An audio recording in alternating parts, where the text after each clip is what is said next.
08年卷1第9題，一間學校進行一個閱讀計劃，學校利用咗電腦去記錄20個學生進行一個計劃嘅時候嘅進度。該校嘅圖書館主任利用咗3張不同嘅工作表去儲存中文書、英文書同埋學生嘅進度。工作表1叫做 C book， 咁裏面裝住3個 field， 第一個係個 book number， 咁第二個係個書名，第三就係個級別 Form 1、Form 2嘅 Form 3。咁第二個呢叫 E book， 咁裝嘅係英文書。工作表3叫做 Read Record， 裏面有7欄，分別係學生嘅編號啦、圖書嘅編號、完成嘅日期、類別係中文嘅英文、級別係中1、中2或者中3。咁另外俾分數啦，同埋是否有效。咁要注意嘅係第二欄嘅 B 曲係圖書嘅編號，開頭嘅字母如果係 C 就係中文書，咁另外如果係 E 嘅話就係英文書。問題 A， 如果我需要喺 D2 度輸入個公式，係從 B2 呢個 cell 呢，就揾翻佢係中文書啊英文書，咁呢個公式應該點寫法呢？如果係 C 就出中文，如果係 E 出英文，咁個寫法呢就係咁啦，等於 if 啦 left B2 1， B2 嘅左邊第一個，如果係 C 嘅話呢，就俾中文佢，否則就俾英文佢。問題 B， 如果我哋想利用 B 呢一欄嘅書號揾翻佢個級別，咁應該點做法呢？咁舉個例子呢，譬如呢本書 E208 呢個係俾 Form 3嘅，咁另外 E1007 係俾 Form 2嘅，咁我哋可以透過 VLOOKUP 去做啦。咁如果係中文書嘅話呢，我哋會可以抄翻 C book 呢一個嘅參照啦。咁如果係英文書，可以用翻 E book 呢一個範圍。但係喺我哋喺 E2 呢個地方寫 VLOOKUP 嘅公式之前呢，咁我哋要喺呢兩個範圍要做啲咩功夫呢？咁答案就係要將啲圖書嘅資料就按住呢欄個 B 曲呢，就先排序先。咁當排序完成之後呢，我哋可以喺 E2 呢個地方度寫個公式啦。咁個 VLOOKUP 應該點寫法呢？咁答案就係如果 D2 係等於中文嘅，咁呢我就 VLOOKUP 用 B2 呢一個書號呢做一個嘅 key 呢，就揾 C book 呢個範圍，要第3欄。咁但係如果呢個唔係中文嘅話呢，就我哋用 E book 呢個範圍呢，亦都係揾第3欄。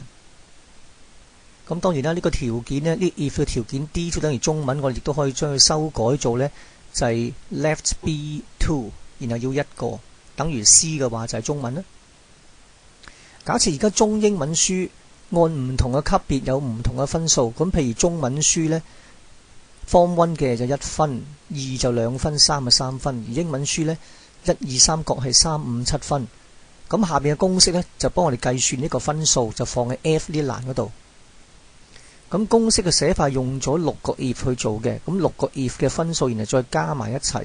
咁佢嘅寫法就係如果呢 D2 係等於中文，而 E2 等於1嘅話呢，咁即係個級別 E2 嘅級別呢，咁就俾1分佢，否則俾0分佢。咁啊再加埋呢，如果 D2 係中文係第2級嘅話呢，咁就2分；如果 D2 係中文係3嘅話就3分。咁而英文呢，就3、5、7分。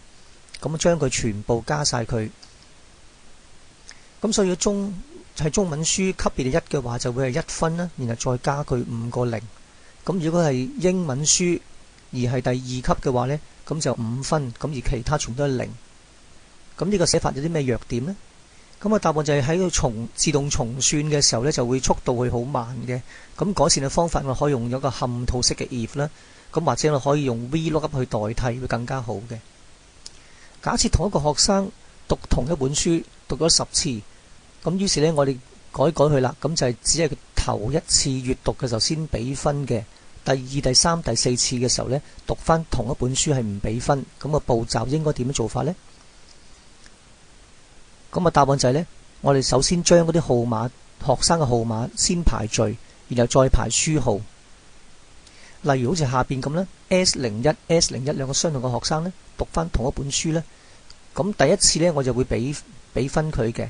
咁而第二次呢，我要發覺同佢前一個相同呢，就唔俾分啦。假設而家喺 C202 裝咗一個節數日期啦，咁日期之前呢，睇咗個書係會計數嘅。咁但係呢個日期之後呢，就嗰啲就唔計數噶啦。截數日期之前睇咗完成咗個書呢，就叫有效。咁如果截數日期之後睇嘅書就叫做無效。咁啊裝住1或者0。咁所以 G2 嘅公式嘅寫法就應該咁啦。咁就係如果 C2 係細過或等於 C202嘅話，就俾1佢啦，否則就俾個0佢。咁因為要向下複製呢，所以一定要加個剪落去嘅，淺 C 淺202。咁但係公式只係向下複製啦，咁所以個 C 可以唔加錢都得嘅。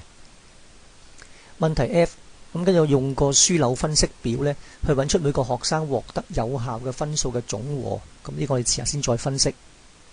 問題 G， 咁除咗試算表之外呢，亦都可以用到數據庫去進行呢個 F 個工作啦。